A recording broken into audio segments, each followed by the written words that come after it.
ঈশ্বর মানুষ হয়েছেন, এবার মানুষ ঈশ্বর হবে।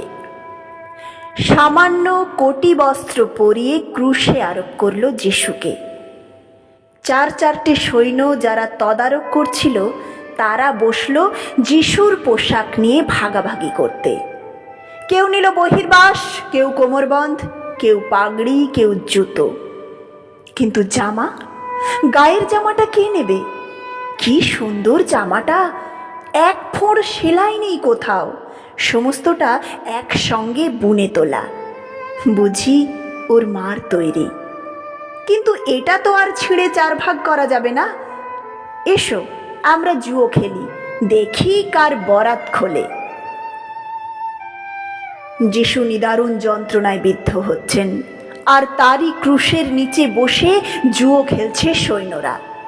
নিপীড়িত মানুষের মধ্যে কাঁদছেন ঈশ্বর, আমরা ওদিকে দেখছিও না তাকিয়ে। কে কোন ভোগ্যবস্তু আয়ত্ত করতে পারি তারই ফিকিরে বসেছি জুয়ো খেলতে। দুটো চোরের মাঝখানে রাখা হয়েছে যিশুকে। চরম মুহূর্তেও পাপীকে ত্যাগ করেন না যিশু। চরম মুহূর্তেও তিনি পাপীর প্রতিবেশী, একেবারে বাস্তব কাজটিতে। পাদ্রী, পুরোহিত থেকে পথচারী সবাই গাল দিচ্ছে, কতই তো বলে বেড়াতে তুমি ভগবানের পুত্র, কই দেখি নেমে এসো ক্রুশ থেকে, পুত্রত্ব দেখাও। আবার বলা বলি করছে, যদি পুত্র হতো ভগবান নিশ্চয়ই ওকে ভালোবাসতেন, আসতেন সাহায্য করতে। যখন কেউ আসছে না, বোঝা যাচ্ছে ওর বাহাদুরি। ওর বাহাদুরি? যিশু যদি আসতেন নেমে, কি প্রমাণ হতো? প্রমাণ হতো ঈশ্বর প্রেম ক্রুশ পর্যন্তই যেতে পারে, ক্রুশ অতিক্রম করে যেতে পারে না মৃত্যু পর্যন্ত। যেন যতক্ষণ ক্রুশকে বহন করে আনছে ততক্ষণই প্রেম। যেই ক্রুশে বিদ্ধ হলো আর প্রেম নেই, যেন প্রেমের কোথাও টানা যায় সীমারেখা। বলা যায় এতটুকু, এত দূর, এই অবধি। শুধু বাঁচালেই প্রেম, মারলে প্রেম নয়?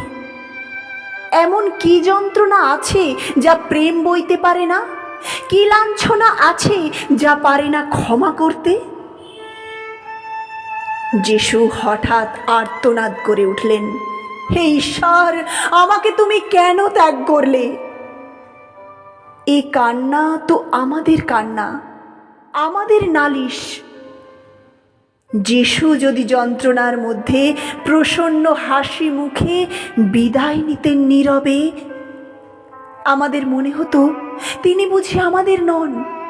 ঈশ্বর হয়ে তিনিও ছেড়ে গিয়েছেন আমাদের।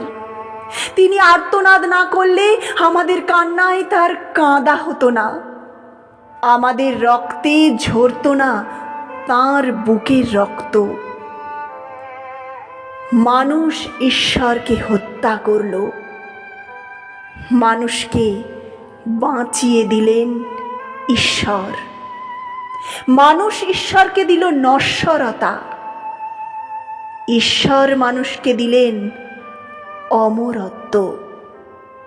ঈশ্বর মানুষ হলেন, মানুষ এবার ঈশ্বর হবে।